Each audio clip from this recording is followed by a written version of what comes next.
जब तक रहेगी जिंदगी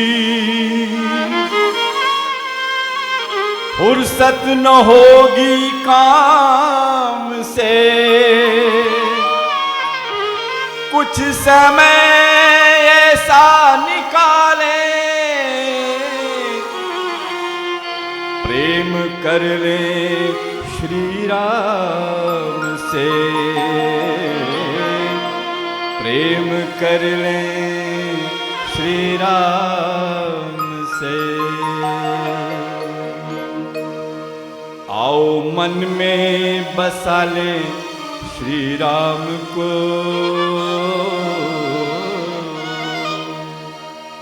आओ मन में बसा ले श्री राम को। चलो तन से करें प्रभु काम को। मन में बसा ले श्री राम को।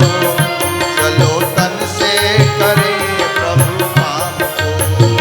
चलो तन से करें, चलो तन से करें, चलो तन से करें श्री राम को। आओ मन में बसा ले श्री राम को। चलो तन से करें प्रभु काम को। चलो तन से करें प्रभु काम को।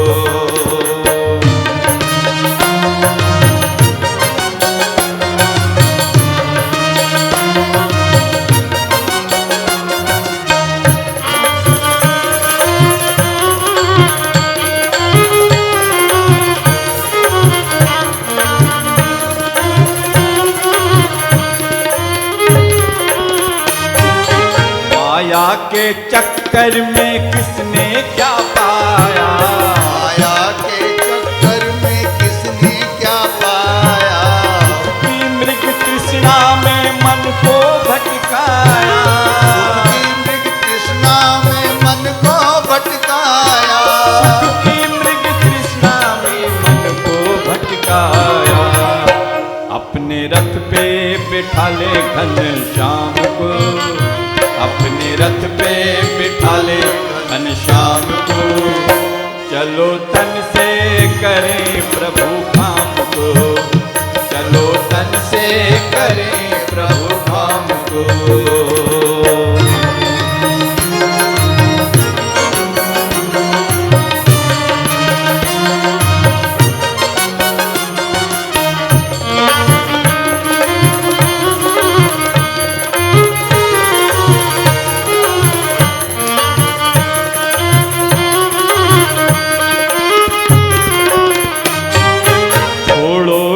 लोभ मोह छोड़ो ये माया। छोड़ो ये लोभ मोह छोड़ो ये माया। रत्नों में नष्ट न हो कंचन सी काया। रत्नों में नष्ट न हो कंचन सी काया। रत्नों में नष्ट न हो कंचन सी काया। इष्ट अपना बना ले सुख धाम को। इष्ट अपना बना ले सुख धाम को। चलो तन से करें प्रभु काम को। चलो तन से करें प्रभु काम को।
जाए मन अपना प्रभु के अनुराग में, डूब जाए मन अपना प्रभु के अनुराग में, हिरक उठे रोम रोम उसके ही राग में, उठे रोम रोम उसके ही राग में, हिरक उठे रोम रोम उसके ही राग में। मीते अपना बना ले गुण धाम को, मीते अपना बना ले गुण धाम को, चलो तन से करें प्रभु काम को, चलो तन से करें प्रभु काम को, चलो तन से करें, चलो तन से करें चलो तन से करें प्रभु काम को। आओ मन में बसा ले श्री राम को, चलो तन से करें प्रभु काम को, आओ मन में बसा ले श्री राम को, चलो तन से करें प्रभु काम को, चलो तन से करें प्रभु काम को, आओ मन में बसा ले श्री राम को, चलो तन से करें प्रभु काम को, चलो तन से करें प्रभु काम को। बोलिए परम पूज्य गुरुदेव की जय बोलो श्यावर रामचंद्र भगवान की जय। ओ श्री रामचरित मानस में श्री राम वचनामृत का प्रथम दिवस कल हमने लिया आपके बीच में, और जो पहला दिन था वो भूमिका प्रकरण था कि किस तरह से भगवान श्री राम के वचन लोगों को प्रभावित करते थे। और ये वस्तुतः हमारे लिए बहुत एक बड़ी अमूल्य निधि है कि हम भगवान श्री राम के वचनों के माध्यम से अपने आप को लाभान्वित करते हैं। आज नवरात्रि का दूसरा दिन है और हम इस दिन का आरंभ करते हैं प्रभु श्री रामचंद्र जी के व्यक्तित्व की चर्चा और चिंतन से। श्री रामचंद्र जी का परिचय यहाँ से देना चाहूँगा मैं कि रामचंद्र जी अयोध्या नरेश महाराज दशरथ और महारानी कौशल्या के पुत्र हैं। उनसे छोटे 3 भाई और हैं, आप लोगों को भी जानकारी है। महाराज दशरथ और रानी कैकेयी के पुत्र भरत और रानी सुमित्रा के 2 जुड़वा पुत्र लक्ष्मण एवं शत्रुघ्न। भगवान श्री राम के साथ लक्ष्मण जी सदैव साथ रहे। भगवान श्री राम सांवले रंग के हैं और लक्ष्मण जी गोरे रंग के हैं। इस तरह भरत जी सांवले रंग के और शत्रुघ्न जी गोरे रंग के हैं। गोस्वामी तुलसीदास जी कहते हैं, श्याम गोर सुंदर दो जोरी, निरखई छवि जनन त्रेन तोरी, चार्यो शील रूप गुण धामा, तदपि अधिक सुख सागर रामा। ये 197 नंबर का दोहा है अयोध्या कांड बाल कांड का, और उसके 5वें और 6ठे जो वो हैं वो चौपाइयों में ये इनका वर्णन आता है।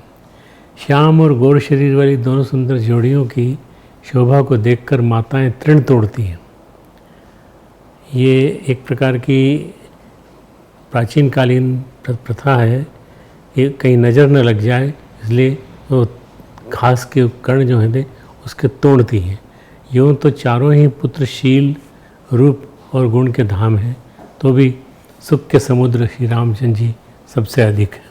श्री रामचंद्र के बाल रूप की प्रशंसा करते हुए गोस्वामी जी कहते हैं, सुंदर श्रवण सुचारु कपोला, अति प्रिय मधुर तोतरे बोला। तोतरे मतलब तोतले शब्द। अच्छा, उनके तोतले शब्द भी बड़े प्यारे लगते हैं। उनके सुंदर कान हैं, बहुत ही सुंदर गाल हैं। भय कुमार जब ही सब भ्राता, दीन जनेऊ गुरु पितु माता। जब वो कुमार हो गए, बड़े हो गए, तो उनको यज्ञोपवीत दिया गया। गुरु पिता और माता ने उनका यज्ञोपवीत संस्कार कर दिया। विद्या विनय निपुण कुनशीला, खेल ही खेल सकल नृपलीला। श्री रघुनाथ जी भाइयों सहित गुरु के घर में विद्या पढ़ने गए। थोड़े ही समय में उनको सब विद्याएँ आ गई। अल्पकाल विद्या सब आई, इसमें जो इस चौपाई में जो आता है, अल्पकाल विद्या सम आई। चारों भाई विद्या विनय गुण और शील में बड़े निपुण हैं और सब राजाओं की लीलाओं के खेल खेलते हैं कि हम मैं राजा तुम मंत्री, मैं मंत्री तुम राजा। कौशलपुर बासी नर नारी वृद्ध अरुबाल, प्राण हुते प्रिय लागत सब कहूँ राम कृपाल। कौशलपुर के रहने वाले स्त्री पुरुष, बूढ़े और बालक सभी को कृपालु श्री रामचंद्र जी प्राणों से बढ़कर प्रिय हैं। अनुज सखा संग भोजन करही, मातु पिता आज्ञा अनुसरही। माता पिता की आज्ञा के अनुसार ये अनुज के छोटे भाइयों के साथ भोजन करते हैं। श्री रामचंद्र जी अपने छोटे भाइयों और सखाओं के साथ भोजन करते हैं और माता पिता की आज्ञा का पालन करते हैं। प्रातः काल उठी के रघुनाथा, मातु पिता गुरु नावही माता। आयसु मागी करही पुर काजा, देखी चरित हर्षई मन राजा। श्री रघुनाथ जी प्रातःकाल माता पिता और गुरु को मस्तक नवाते हैं और आज्ञा लेकर नगर का काम करते हैं। नगर का काम यानी कि नगर का निरीक्षण, कोने कोने में जाना, लोगों की परेशानियों को सुनना। उनके चरित्र देख देख कर राजा मन में बड़े हर्षित होते हैं। ये अपने आगे की पृष्ठभूमि बना रहे हैं।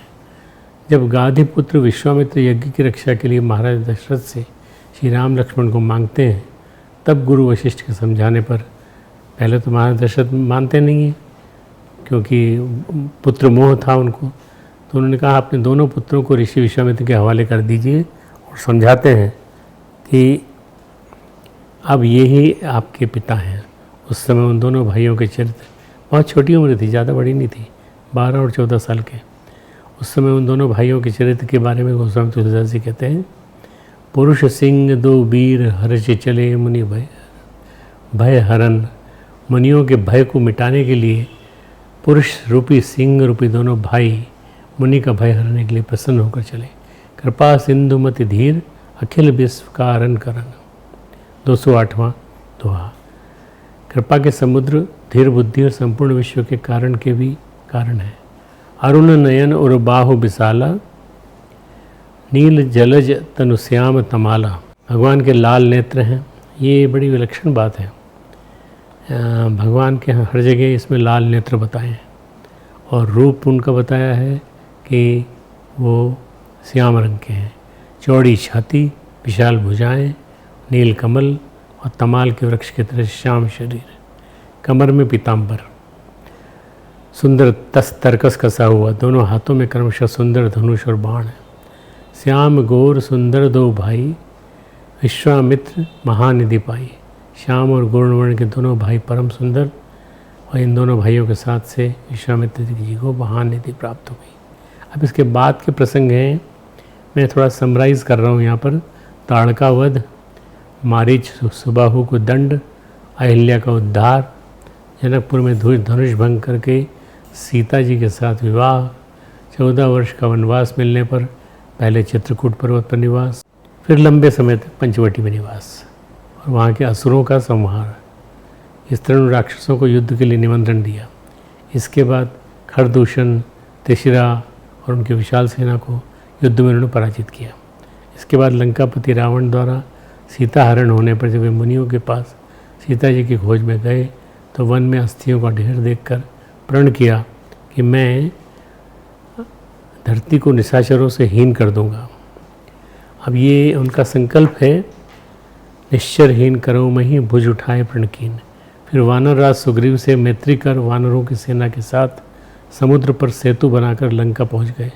वहाँ पर उन्होंने युद्ध में राक्षसों का संहार किया और अंततः रावण को युद्ध में पराजित करके सीता जी को पुनः लंका से अयोध्या ले आए। इस राम कथा और रामचरित में भगवान श्री राम का जो स्वरूप प्रकट होता है उससे ये तो यही पता चलता है श्री रामचंद्र सर्वगुणाधार थे। सत्य, सुहृदता, कौन कौन से गुण हैं देखिए बताता हूँ मैं।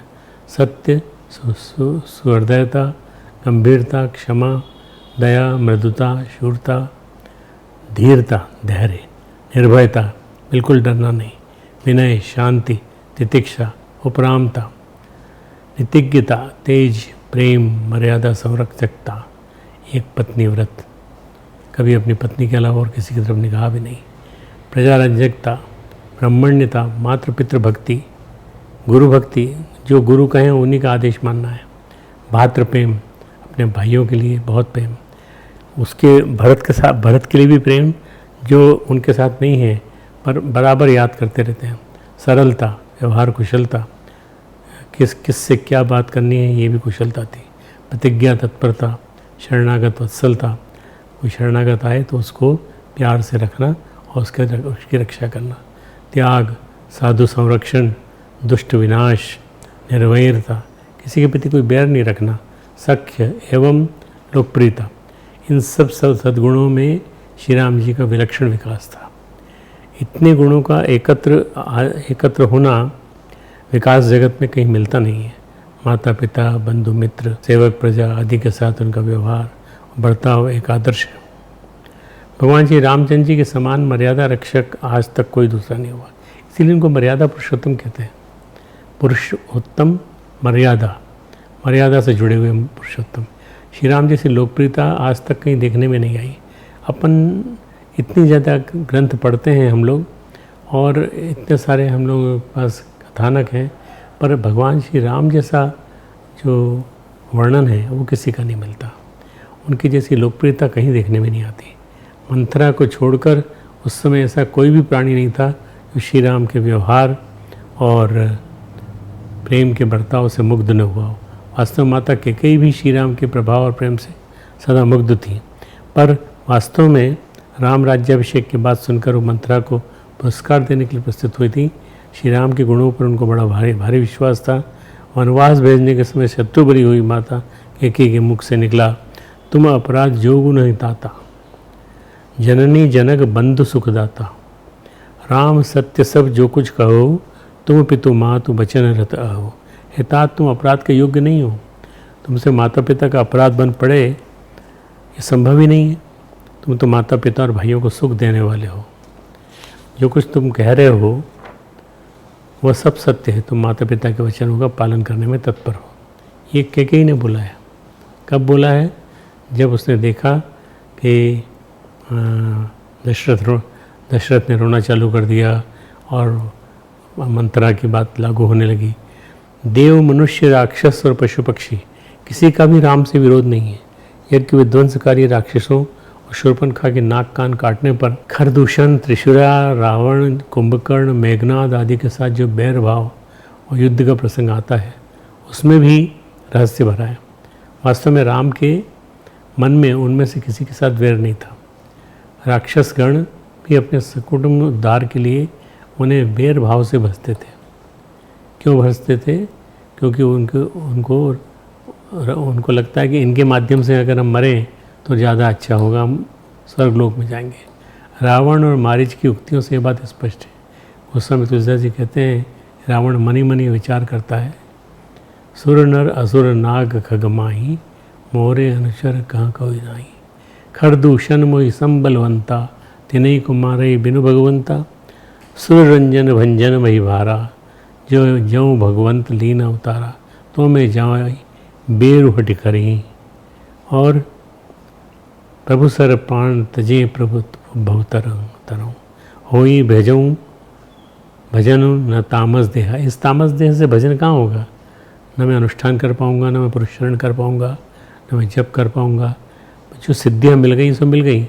मन क्रम वचन मंत्र दृढ़ है, जो नर रूप भूप सुत को हरिहरु नारी जी तिरंदो। अब इसका अर्थ मैं बता देता हूँ आपको। देवता, मनुष्य, असुर, नाग और पक्षियों में कोई ऐसा नहीं जो मेरे सेवक को ही पा सके।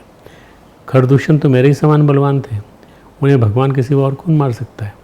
देवताओं को आनंद देने वाले और पृथ्वी का भार हरण करने वाले भगवान ने यदि अवतार लिया है तो मैं जाकर उनसे हठपूर्वक बेर करूँगा और प्रभु ज़बरदस्ती बेर करूँगा और प्रभु के बाण के आघात से प्राण छोड़कर भवसागर तर जाऊँगा। इस तामस शरीर से तो भजन होगा नहीं। अतएव मन, वचन और कर्म से यही मेरा दृढ़ निश्चय है।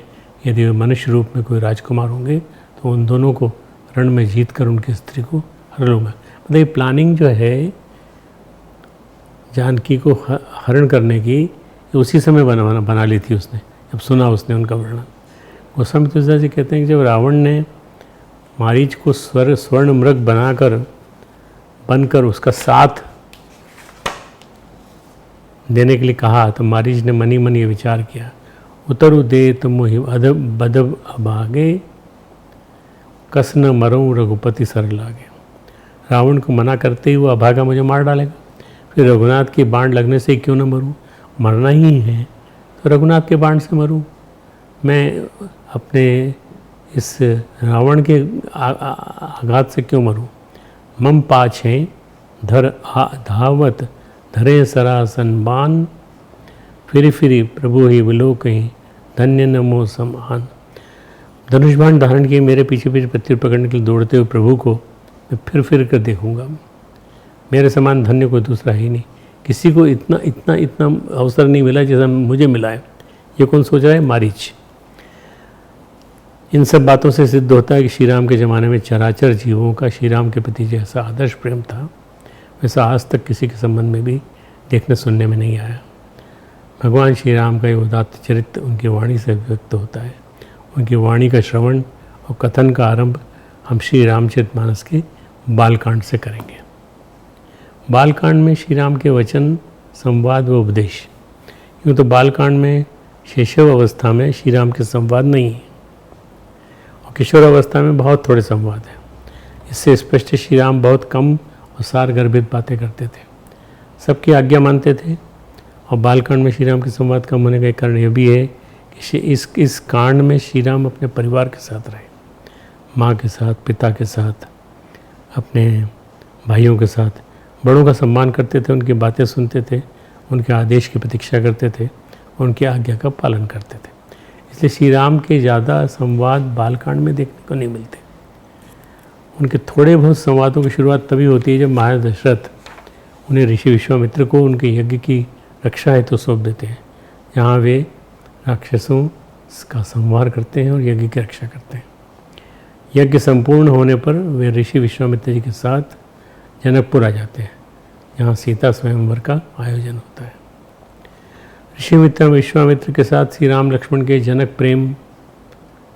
जनकपुर आने पर एक समय लक्ष्मण जी के मन में जनकपुर देखने की इच्छा हुई, लेकिन बड़े भाताट श्री राम के डर व मुनि से संकोच के कारण वे कुछ कहते नहीं। लक्ष्मण जी के मन में इच्छा हुई कि हम शहर घूम के आ जाएं।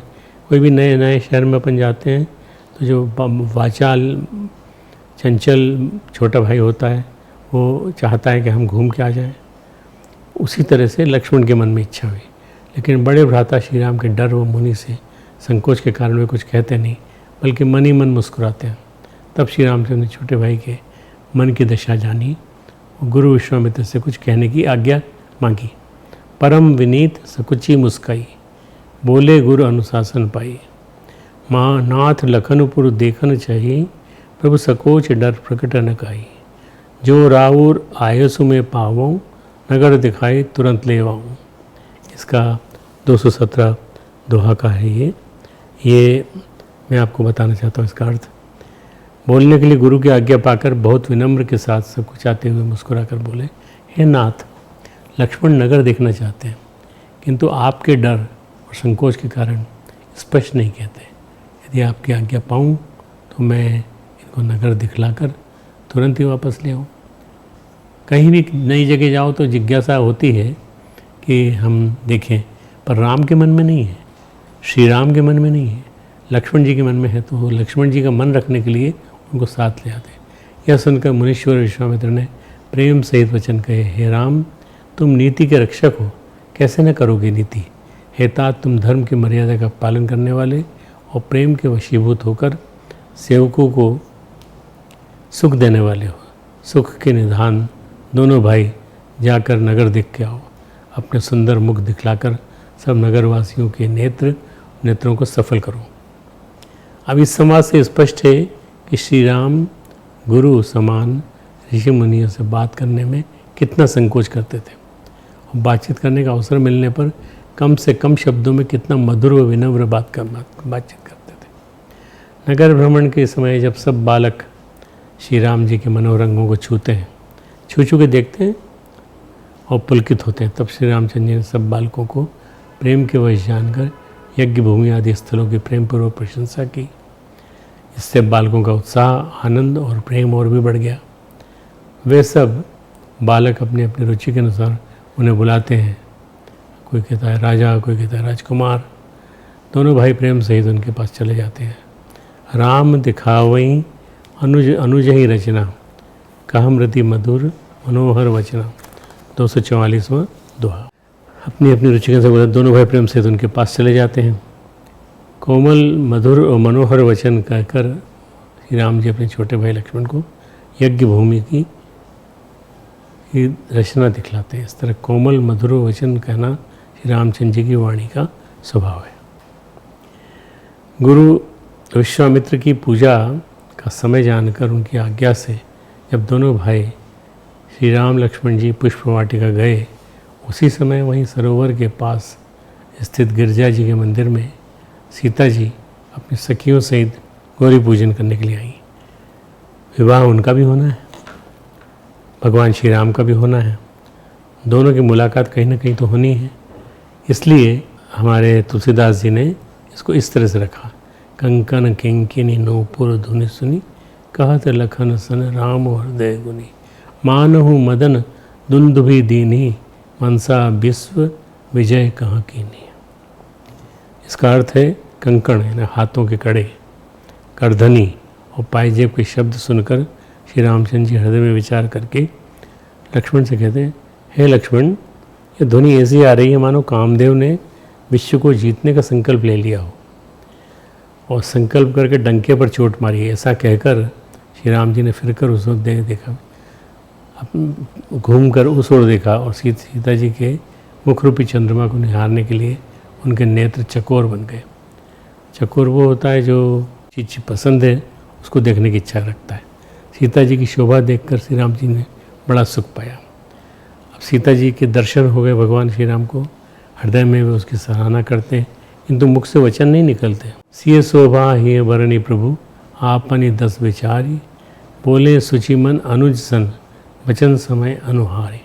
हृदय में सीता जी की शोभा का वर्णन करके और अपनी दशा को विचार कर प्रभु श्री रामचंद्र जी पवित्र मन से अपने छोटे भाई लक्ष्मण से समयानुकूल, ऐसे नहीं, ये श्री राम की खूबसूरती है कि वो जो भी बोलते हैं समयानुकूल बोलते हैं, वचन बोले।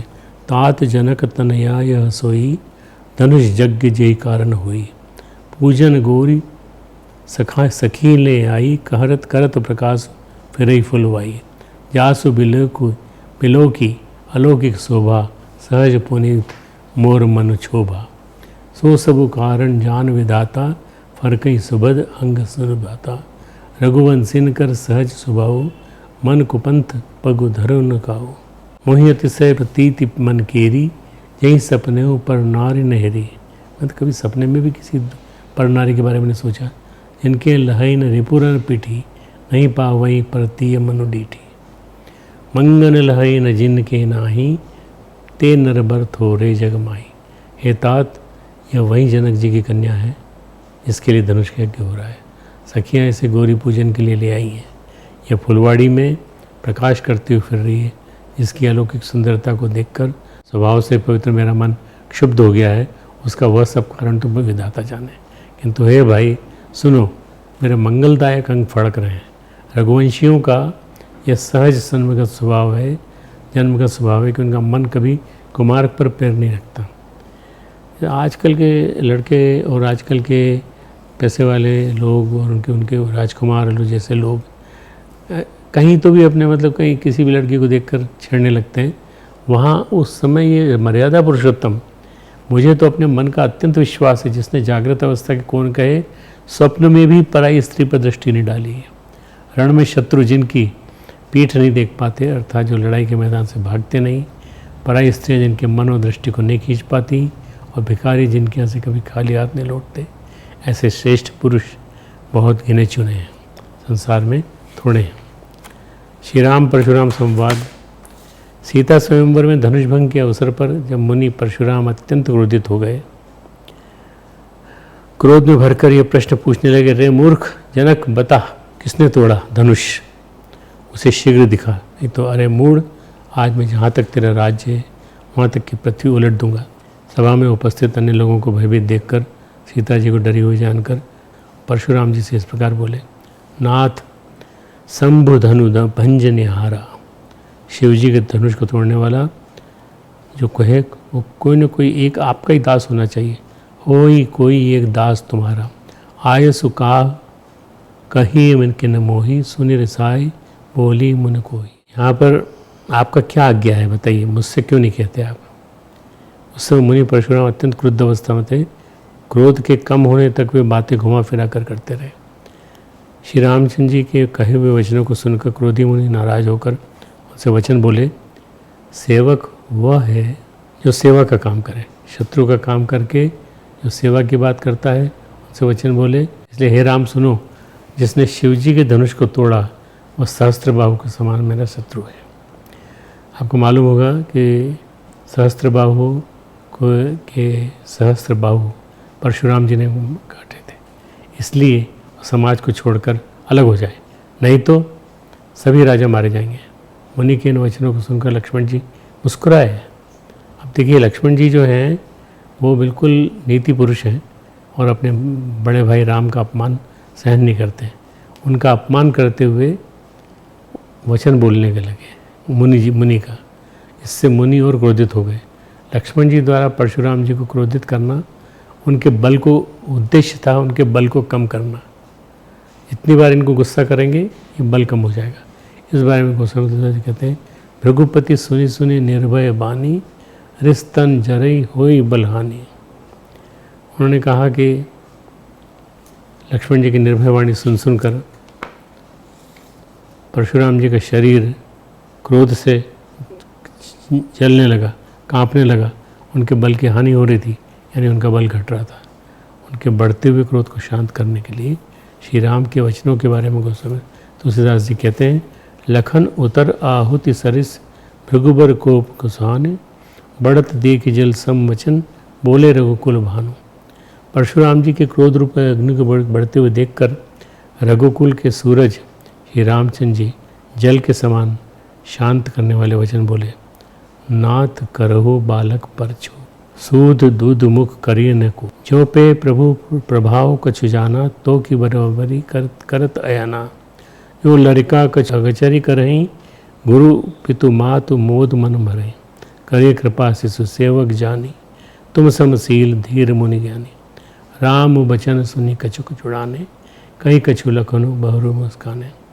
हसत देखी नख सिख रिस व्यापी, राम तोर भ्राता बड़ पापी। अब देखिए कि क्या रिएक्शन होता है श्री राम लक्ष्मण जी के हंसने का और भगवान श्री राम के बहुत विनम्रतापूर्ण कहे गए वचनों का।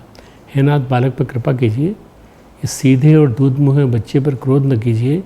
यदि ये प्रभु का आपका कुछ भी प्रभाव जानता तो क्या बेसमझ आपकी बराबरी करता। बालक यदि कोई चपलता करते भी हैं तो गुरु पिता और माता मन में आनंद से भर जाते हैं। अतः इसे छोटा बच्चा और सेवक जानकर कृपा कीजिए, सजा मत दीजिए, नाराज मत होइए। आप तो समदर्शी हैं, सुशील हैं, धीर हैं और ज्ञानी मुनि हैं।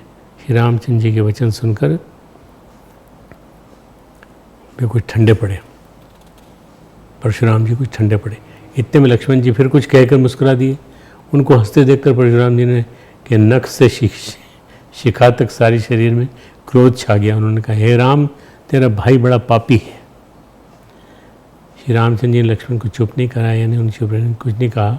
तिरछी नज़र से केवल उनकी ओर देखा, जिससे लक्ष्मण जी सकुचाकर विपरीत बोलना छोड़कर गुरु जी के पास चले गए। गुरु कौन? विश्वामित्र। उनके पास चले गए। कई अवसर ऐसे आते हैं जहाँ पर बोलने की ज़रूरत नहीं होती, केवल इशारों से काम चल जाता है। यहाँ पर श्री राम ने लक्ष्मण जी के साथ यही किया, इशारों से उनको चुप कर दिया। इसके बाद गोस्वामी तुलसीदास जी कहते हैं, अति विनीत मृदु शीतल बानी, बोले राम जोर जुग पानी। सुनहु नाथ तुम सहस सुजाना, बालक बचन करिय नहीं काना। बैररे बालक एक स्वभावा, इन्हीं न संत विदुषई का। तेहि नहीं कछु काज बिगारा, अपराधी में नाथ तुम्हारा। कृपा कोप बंधु बंधव गोसाई, मुँह पर करिए दास की नाई। कहिए बेग जेहि विधि रस जाई, मुनि नायक सोई करो उपाय। बालखंड का 278वां दोहा। अब रामचंद्र ने दोनों हाथ जोड़कर अत्यंत विनय के साथ कोमल और शीतलवाणी बोले, हे नाथ सुनिए, आप तो स्वभाव से सुजान हैं। देखिए, जब गुस्सा आता है उस समय क्या भाषा बोलनी चाहिए, ये भगवान श्री राम से सीखिए। आप बालक के वचन पर ध्यान मत दीजिए, उसे सुना अनसुना कर दीजिए। बर्रे और बालक का एक ही स्वभाव है, संत जन इन्हें कभी दोष नहीं लगाते। फिर उसे लक्ष्मण ने तो कुछ काम भी नहीं बिगाड़ा है ना, तो आपका अपराधी तो मैं हूँ। अतः हे स्वामी, कृपा, क्रोध, बद और बंधन जो कुछ करना हो दास की तरह समझ कर मुझ पे कीजिए। आपको बांधना है तो मुझे बांधिए, आपको दंड देना तो मुझे दीजिए। जिस प्रकार से आपका क्रोध दूर हो मुनिराज बताइए, मैं वही उपाय करूँ। तब मुनि ने कहा, हे राम, क्रोध कैसे जाए, अब भी तेरा भाई, छोटा भाई टेढ़ा ही टेढ़ा ताक रहा है। इसकी गर्दन पर मैंने कुठार न चलाया तो क्रोध करके किया ही क्या। मेरे जिस कुठार की घोर करनी सुनकर राजाओं की स्त्रियों के गर्भ गिर जाते हैं, उसी फरसे के रहते मैं शत्रु राजपुत्र को जीवित देख रहा हूँ, लेकिन अब हाथ चलता नहीं और क्रोध से छाती जली जाती है। हाय, राजाओं का घातक कुठार भी कुंठित हो गया, विधाता भी विपरीत हो गया, इससे मेरा स्वभाव बदल गया। नहीं तो भला मेरे हृदय में किसी समय भी कृपा कैसी। उनके इस तरह कहने पर लक्ष्मण जी चुप हो जाते हैं और थोड़ी देर बाद फिर बोलते हैं, हे मुनि, यदि कृपा करने से आपका शरीर जला जाता है तो क्रोध होने पर शरीर की रक्षा विधाता ही करेंगे। इस पर परशुराम जी और क्रोधित हो गए और श्री राम से बोले, हे शठ, तो शिव जी का धनुष तोड़कर उल्टा हम ही को ज्ञान सिखाता है। तेरा ये भाई तेरी ही सम्मति से कटु वचन बोलता है और तू छल से हाथ जोड़कर विनय करता है। या तो युद्ध में मेरा सामना कर, नहीं तो राम कहलाना छोड़ दे। अरे शिवद्रोही, छल त्याग कर मुझसे युद्ध कर, नहीं तो भाई सहित तुझे मार डालूंगा। इस तरह परशुराज जी, ये सब भगवान राजा जनक के दरबार में चल रहा है। कुठार एक तरफ खड़ी हैं सीता जी और दूसरे सब राजा बैठे हैं पूरे। कुठार उठाए हुए क्रोध में कटु वचन बोल रहे थे और श्री रामचंद्र जी सिर झुकाए मन ही मन मुस्कुरा रहे थे। गोस्वामी तुलसीदास जी कहते हैं, गुनाह लखन कर हम पर रोशु, कतौ सुधाई ते बड़ दोषु, टेढ़ जानि सब बंदई काहू, बक्र चंद्रमही गहन न राहु। राम कहो रिस तजे सुन मुनीसा, कर कुठारु आगे यह सीसा, जय रिस जाई करिय सोई स्वामी, वही जानी आपन अनुरागी। श्री राम जी ने मनी मन कहा, गुनाह यानी दोष तो लक्ष्मण का है और मुझ पर करते हैं। कहीं कहीं सीधेपन में बड़ा दोष होता है। टेढ़ा जानकर सब लोग किसी की भी वंदना करते हैं और टेढ़े चंद्रमा को राहु भी नहीं ग्रसता। फिर श्री रामचंद्र ने प्रकट में कहा, हे मुनीश्वर, क्रोध छोड़िए, आपके हाथ में कुठार और मेरा ये सिर आगे है। जिस प्रकार आपका क्रोध जाए, वह स्वामी आप वही कीजिए। अपना अनुचर जानकर आप जो चाहते हो करिए। अब एक दोहे तक चलने वाली पूरी वार्ता है। प्रभु ही सेवक ही सरुकस, तजऊ विप्र पर रोसु, वेशु बिलो के कहे से कछु, बालकों नहीं दोषी। देखी कुठार बांधन धारी, भय लरि कही रिस बीरु बिचारी, नामु जान पे तुम्हें न चीना, बस वंश सुभाए उतरु दई दीना। जो तुम ओती है मुनि की नाई, पदरज सिर शिशु धरत गुसाई, क्षमऊ चूक अनजानत कीरी, चाहिए विप्र कृपा घनेरी, हमई तुम्हें सरिबरी कस कनाता, कहूँ न कहाँ, मैं इसका हिंदी भी बोलूँगा आपको, कहूँ न कहाँ चरण कह माथा, राम मात्र लघु नाम हमारा, परसु सहित बड़ नाम तुम्हारा। आपका नाम तो परशुराम है और मेरा नाम है, तो आप में, आपके नाम में और हमारे नाम में कितना अंतर है। देव एक गुण धनुष हमारे, नवगुण परम पुनीत तुम्हारे। सब प्रकार हम तुमसे हारे हैं, क्षमो विप्र अपराध हमारे। दो बार विप्र बर कहा, राम सन राम, बोले भृगुपति सरुष हसी, तहु बंधु संबाम। स्वामी और सेवक में युद्ध कैसा। हे ब्राह्मण श्रेष्ठ, क्रोध का त्याग कीजिए। और आपका वीरों का सवेश देखकर ही बालक ने कुछ कह डाला तो आप उसका दोष नहीं है, आप उसको माफ़ कर दीजिए। आपको कुठार, बाण और धनुष धारण करके उसने वीर समझकर बालक को क्रोध आ गया। ये आपका नाम तो जानता था पर उसने आपको पहचाना नहीं। नीति के अनुसार कहाँ किस तरह से किससे बात करनी चाहिए वो भगवान राम सिखाते हैं। अपने वंश के स्वभाव के अनुसार उसने उत्तर दिया, रघुवंश के हैं हम लोग। यदि आप मुनि की तरह आते तो हे स्वामी, बालक आपके चरणों की धूलि सिर पर रखता, अनजाने की भूल को क्षमा कर दीजिए। ब्राह्मणों के हृदय में तो बहुत अधिक दया होनी चाहिए। हे नाथ, हमारी और आपकी बराबरी कैसी? कहिए न, कहाँ चरण और कहाँ मस्तक, कहाँ मेरा राम मात्र छोटा सा नाम और कहाँ परशुराम सहित बड़ा नाम। हे देव, हमारे तो एक ही गुण धनु है और आपके परम पवित्र शम दम तप शोच सरल क्षमा सरलता ज्ञान विज्ञान आस्तिकता, ये 9 गुण हैं। हम तो सब प्रकार से आपसे हारे हैं। हे विप्र, हमारे अपराधों को क्षमा कीजिए। बार बार वो उनसे माफ़ी मांग रहे हैं और बार बार उनको महान कह रहे हैं कि आप हमसे बड़े हैं। जब श्री रामचंद्र जी ने परशुराम जी को बार बार मुनि और विप्रवर कहा, तब रघुपति परशुराम जी को पितो कर बोले, तू भी अपने भाई के समान ही टेढ़ा है। इस तरह अन्य वचन बोलने लगे। तब श्री रामचंद्र ने कहा, राम कहा मुनि कहो विचारी, रिस अति बड़ी लघु चूक हमारी। हे विप्र, हमारे अपराधों को क्षमा कीजिए। छूत ही टूट पिनाक पुराना, मैं कही हितु करूँ अभिमाना। जो हम निंदरही विप्रबदी, सत्य सुनो भृगुनाथ। तो असको जग सुभट जेही, भय बस ना वही मात। देवधनुष भूपति भटनाना, संबल अधिक हो बलवाना। जो रन हमें पचारे कोई, पचारे मतलब पछाड़ दे, जो हमें रन में युद्ध में पछाड़ दे। क्षत्रिय तनुधरी समर सकाना, कुल कलंक ते पावर आना। कहूँ स्वभाव न कुलव प्रशंसी, कालहूँ डरे न रन रघुवंशी। विप्रवंश के असी प्रभुताई, अभय होए जो तुम्हें डराई। सुनी मृदु गूढ़ वचन रघुपति के, उदर पटल पर सुधर मति के। है मुनि, यदि हम सचमुच ब्राह्मण का निरादर करते हैं तो सत्य सुनिए। संसार में ऐसा कौन सा योद्धा है जिसे हम डर के मारे मस्तक नवाएं। देवता, दैत्य, राजा और बहुत से योद्धा, वे चाहे बल में हमारे बराबर हो चाहे बलवान हो, यदि रण में हमें कोई ललकारे तो हम उससे सुखपूर्वक लड़ेंगे, चाहे काल ही क्यों न हो। और क्षत्रिय का शरीर धर कर जो युद्ध में डर गया, उस नीच ने अपने कुल पर कलंक लगा दिया। मैं स्वभाव से ही कहता हूँ, कुल की प्रशंसा करके नहीं। ये रघुवंशी रण में काल से भी नहीं डरते। ब्राह्मण वंश की ऐसी प्रभुता है, जो भय रहित होता है वह भी आपसे डरता है। श्री रघुनाथ जी के कोमल और रहस्यपूर्ण वचन सुनकर परशुराम जी की बुद्धि के पर्दे खुल गए। तब परशुराम जी ने श्री राम जी से कहा, हे राम, हे लक्ष्मीपति, इसको धनुष को हाथ में लीजिए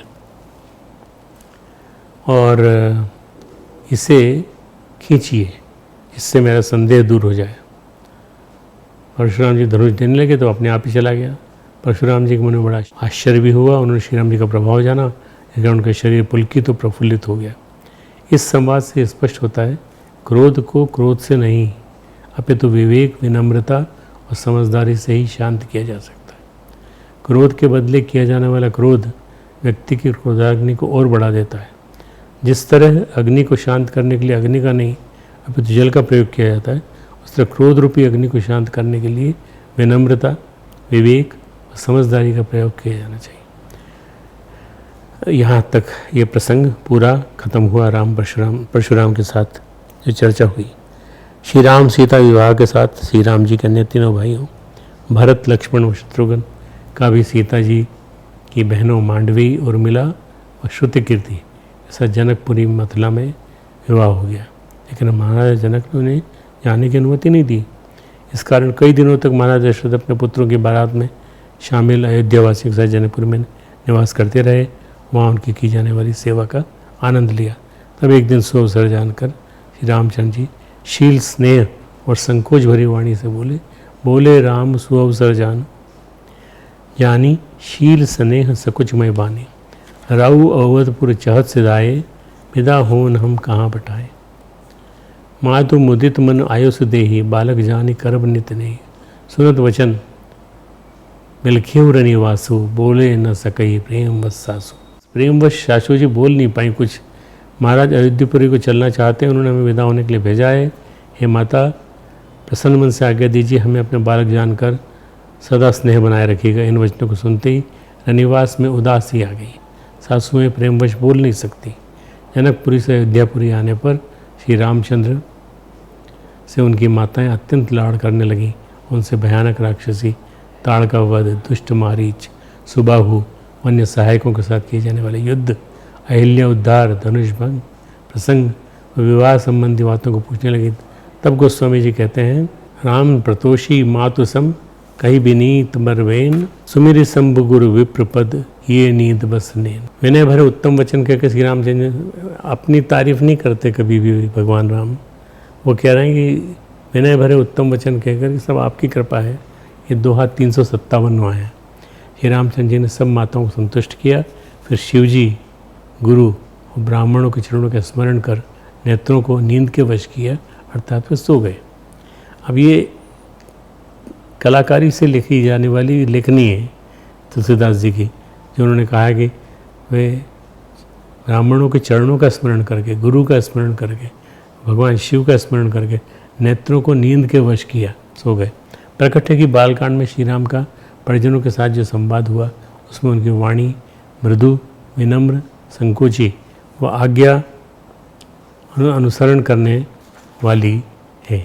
उन्होंने कहीं किसी भी परिजन से कटुवचन नहीं कहे, अपनी वाणी से किसी का दिल नहीं दुखाया और न ही किसी का अपमान किया। आपने सुना होगा, मैं इतनी देर से बोल रहा था आपको, परशुराम जी और राम जी और श्री राम और लक्ष्मण का संवाद, पर कहीं भी उन्होंने गुस्सा नहीं किया, किसी का दिल नहीं दुखाया, न किसी का अपमान किया। श्री राम परशुराम संवाद में भी अत्यंत विनम्रता, विवेक व साहस का परिचय देते हुए उन्होंने मुनि से संवाद किया और उनका क्रोध शांत करते हुए अपना परिचय दिया। कहीं पर श्री रामचंद्र जी ने अपना धैर्य नहीं खोया, अपितु अपने कोमल, मृदु एवं अमृत वचनों से सबके मन को मुग्ध किया। श्री रामचंद्र जी के समान सत्य व मृदु बोलने वाले, अब यहाँ हम हर दिन की कथा में एक उदाहरण देंगे जो हमारे प्राचीन काल से लेकर अब तक जो आता चला आया है वो वाला। उसमें कई लोग आए हैं। आज हम संत त्यागराज की कथा कहेंगे। श्री राम भक्त संत त्यागराज के जीवन के कुछ प्रसंगों की चर्चा करके हम अपनी बात समाप्त करेंगे। त्यागराज दक्षिण भारत के सबसे महान और लोकप्रिय गायक हुए हैं। त्यागराज का संगीत बड़ा मधुर माना जाता है। जो स्थान उत्तर भारत में सूर, तुलसी और मीरा के पदों को प्राप्त है, वह दक्षिण भारत में त्यागराज के गीतों को प्राप्त है। सहस्त्रों की संख्या में उन्होंने गीत रचना की और उनमें निश्चल ईश्वरीय प्रेम का स्वर्गीय संगीत भर दिया। सारे सांसारिक प्रलोभनों से चित्त को हटाकर उन्होंने उसे परमात्मा की ओर लगाया। त्यागराज को फॉलो करके लोगों ने बहुत सारे मधुर गीत गाए हैं और उनके गीतों को फैलाया है। उनके अनुपम त्याग की कथाएं जिनसे वे त्यागराज कहलाए, दक्षिण भारत में अब भी प्रसिद्ध है। त्यागराज का बचपन सामान्य ढंग से गुजरा, ये कथा है इसी सदी की। त्यागराज के जीवन में बड़ा परिवर्तन तब आया जब उनके धार्मिक पिता का शरीरांत हो गया। तब घर की संपत्ति त्यागराज और उनके बड़े भाई के बीच बांट दी गई। त्यागराज का बड़ा भाई उतना ही मूर्ख और झगड़ालू था जितना त्यागराज प्रतिभाशाली और शांत थे। बंटवारे में त्यागराज को श्री राम की सोने की मूर्ति मिली, किंतु द्रोहवश बड़े भाई ने एक दिन उसे उठाकर पास बहती हुई कावेरी नदी में फेंक दिया। इससे त्यागराज को मार्मिक कष्ट हुआ। वे बाढ़ के प्रवाह में भी मूर्ति को ढूंढने की लालसा से कावेरी में कूद पड़े। कावेरी पूर्ण उफान पे थी। अपने जीवन की उन्हें चिंता थी तो मूर्ति की, अंत में उनको मूर्ति मिल गई। इतने कष्ट के पश्चात मिलने पर त्यागराज ने उसे अपना इष्टदेव बनाया, प्राणपन से उसकी पूजा करते थे। उनकी स्तुति में, उसी के प्रेम में विह्वल होकर वे गीत रचना किया करते थे और उसके पीछे सारे संसार को भूल गए थे। ऐसा अनन्य प्रेम होने के कारण उन्हें भगवान श्री राम साक्षात दिखाई पड़ते थे। कई बार वो जब गीत बनाते थे और गाते थे तो ऐसा लगता था भगवान श्री राम उनको साक्षात दिख रहे हैं। जो कुछ हृदय में होता है वही बाहर आता है। इसी कारण उनका दिव्य साक्षात्कार उनके गायन में स्पष्ट रूप से मुखर होता था। किसी भी प्रकार की संकीर्णता या दिखावे के लिए उनके मन में स्थान नहीं था। उन्होंने श्रीमद् भागवत, महाभारत, श्री रामायण का अध्ययन किया था, वाल्मीकि रामायण का भी और तुलसीकृत रामायण का भी। जिस पर मैं प्रेम करता हूँ उसका सर्वस्व हरण कर लेता हूँ। श्री कृष्ण के इस वाक्य पर वे मुग्ध हो गए थे। वैराग्य की ज्वाला उनके हृदय के सारे विकारों को भस्म कर चुकी थी। फिर संसार का कौन सा सुख उन्हें लुभाता। एक बार त्रावणकोर के महाराज ने उन्हें अपने दरबार में बुलाकर संगीताचार्य का पद देना चाहा। उन्होंने कहला भेजा, महाराज पदवी तो सद्भक्ति ही है, भगवान के चरणों में अनुराग ही परम पद है। उन्हीं चरणों से जिसकी बुद्धि विचलित नहीं होती, जिसका मन नहीं दिखता, वही प्रशंसनीय है। पद और सम्मान तो उसी के हैं जिसका पवित्र और निर्लेप भाव भगवान में लगा हुआ है। आप अपनी पदवी वापस ले लें, मुझे इसकी चिंता नहीं है। त्यागराज की यह त्यागपूर्ण उक्ति चिरस्मरणीय हो गई और उनका